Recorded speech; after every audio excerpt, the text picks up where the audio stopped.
আজকে বেশ কিছু ইম্পর্টেন্ট কথা বলার জন্য আমি আমার ভিডিওটা শুরু করতেছি।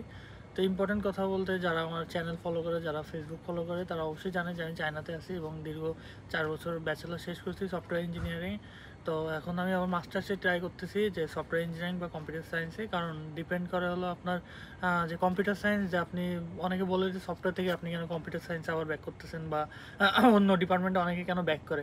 তো এটার মূলত মেন হলো যে আপনি যে প্রফেসর, মাস্টার্সে যে প্রফেসরটা নেবেন, সেই প্রফেসর আসলে কোন বেস করে থিসিস করতেছে সেটার উপর ডিপেন্ড করে। যেমন আমি দেখা গেলো আমি সফটওয়্যারে বিএসসি কমপ্লিট করছি, এখন কম্পিউটার সায়েন্সে এমএসসি করব।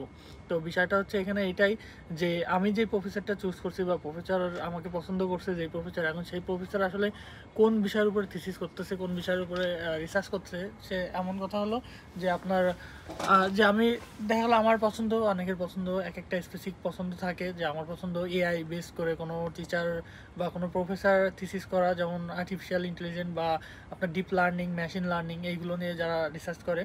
তো দেখা গেলো কোনো আমার সফটওয়্যার ইঞ্জিনিয়ারিং এমন কোনো প্রফেসর পাচ্ছে না যে তারা ওইগুলো নিয়ে করছে। আবার কম্পিউটার ভিশন আছে, এটা অনেক একটা ডিমান্ডেবল একটা এখন একটা থিসিস বা যাই বলেন, এটা একটা ভালো একটা থিসিস পেপার হইতে পারে বা থিসিস একটা সেক্টর হইতে পারে। তো আমি দেখা গেলো সফটওয়্যার ইঞ্জিনিয়ারিংয়ে যে ভার্সিটিতে, আগে প্রথমত আপনাকে ভার্সিটি পছন্দ করতে হবে। ভার্সিটি পছন্দ করার পরে তাদের পোর্টালে গিয়ে প্রফেসর খুঁজতে হবে, এবং প্রফেসর আপনার ডিপার্টমেন্টাল প্রফেসর কোন কোন বিষয়ের উপর থিসিস করতেছে, যে আপনার পছন্দের ইসের সাথে প্রফেসর মিলতেছে কিনা।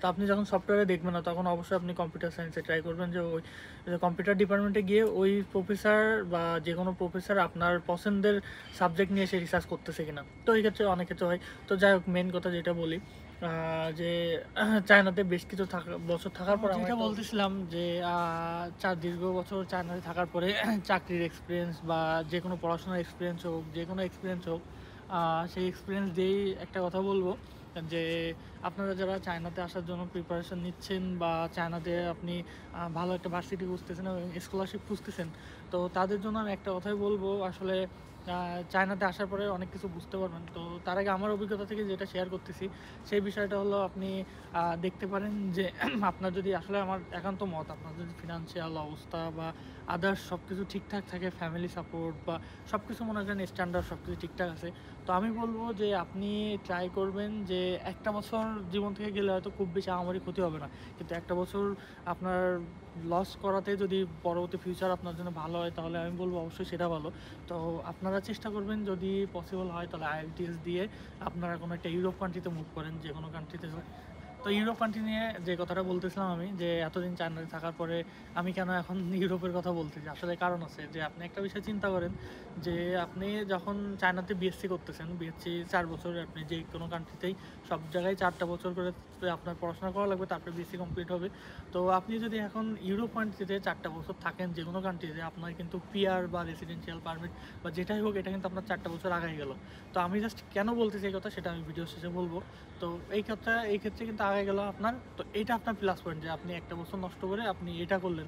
কিন্তু এখন চায়নাতে স্কলারশিপ এমনভাবে হার্ড করতেছে ডে বাই ডে, তো হয়তো নেক্সট টাইমে আপনি মাস্টার্সে অ্যাডমিশনটাও হয়তো আরও কঠিন হবে। যেমন আপনার উইদাউট আইএলটিএস ছাড়া কোনো স্কলারশিপ পাবেন না, কোনো ধরনের কোনো ফান্ডিং পাবেন না, কোনো ধরনের কোনো কিছুই পাওয়াটাই আপনার জন্য কঠিন হয়ে যাবে।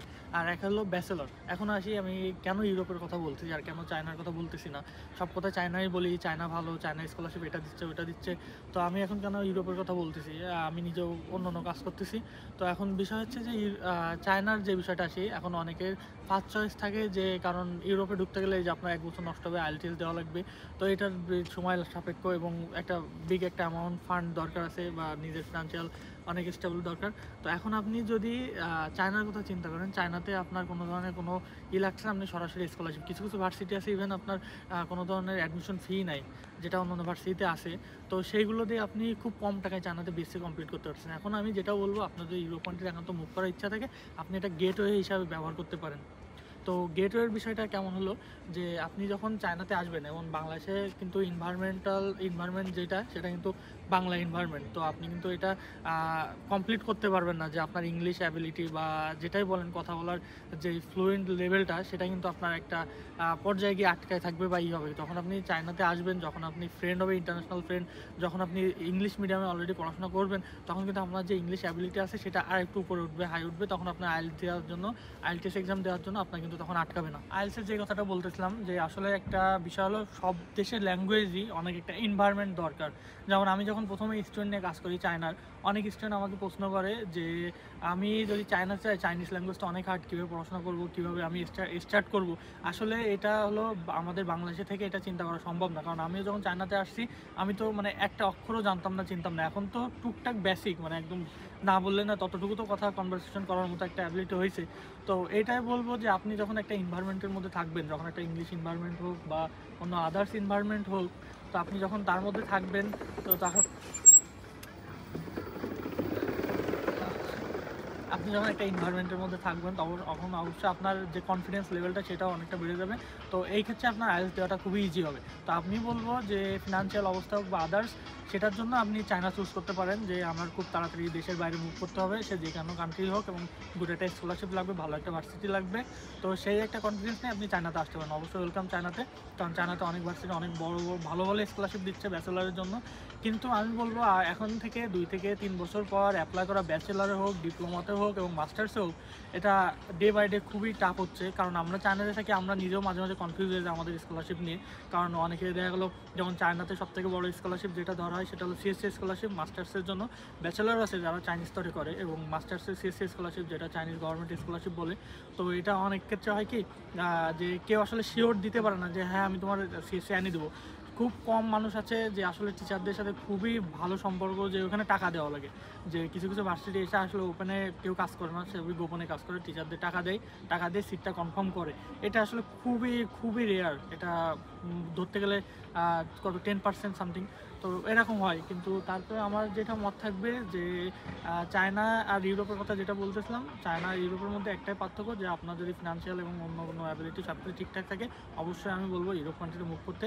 আর যদি আপনি গেটওয়ে হিসেবে ব্যবহার করতে চান, যে আপনি এখন আপাতত চায়নাতে আসতে যাচ্ছেন, পরবর্তীতে আমি ইউরোপ কান্ট্রি কোনো কান্ট্রিতে মুভ করবো, তো আপনি 4টা বছর সময় পাবেন কোনো কান্ট্রি চুজ করার, কোন কান্ট্রি ভালো এবং কোন সাবজেক্ট ভালো হবে, অল ডিটেলস সব কিছু আপনি একটা টাইম পাবেন।